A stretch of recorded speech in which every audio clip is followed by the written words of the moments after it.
ndagushimiye wowe wibutse gukanda subscribe kuri Kembo, komeza ukande subscribe.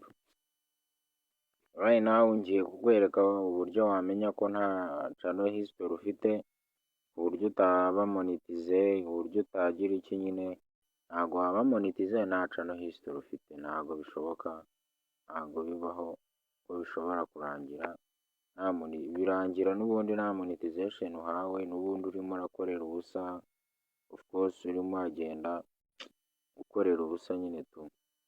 Right now ngiye kukwereka uburyo wareba ko channel yawe ifite history kandi ukagerageza gukora ibyawe.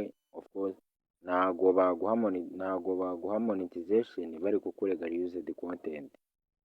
So bivuze ngo baba bari kukurega used content, amavideo y'abandi bisaba gukoresha video zawe ugakora manuza ugakoresha amavideo yawe, ugakora live, nibyo bintu ukaba waraverifyinze telefoni yawe, ukaba waragize ibiki nyine. Of course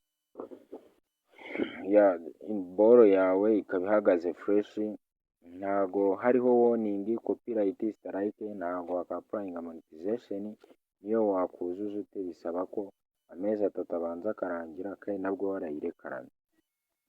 So kano kanya ngiye kukwereka ko wareba koko ko ufite channel history, ukaba uri mu mubare w'abazahembwa nawe vuba vuba. Turaza twandikemo YouTube .com dashboard. So baratuzana ahantu hameze gutya. So wowe uraza ntago biri buze kuba bimeze gutya, urakanda hano kuri ubu budomo butatu, nurangiza uze hano handitse desktop site.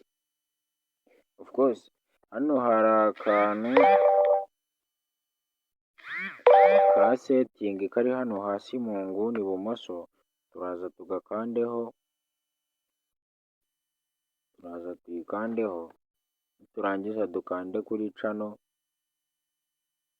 dukande kuri features hano ha gatatu, harabanza basic inform advanced settings, turaza hano kuri features eligibility.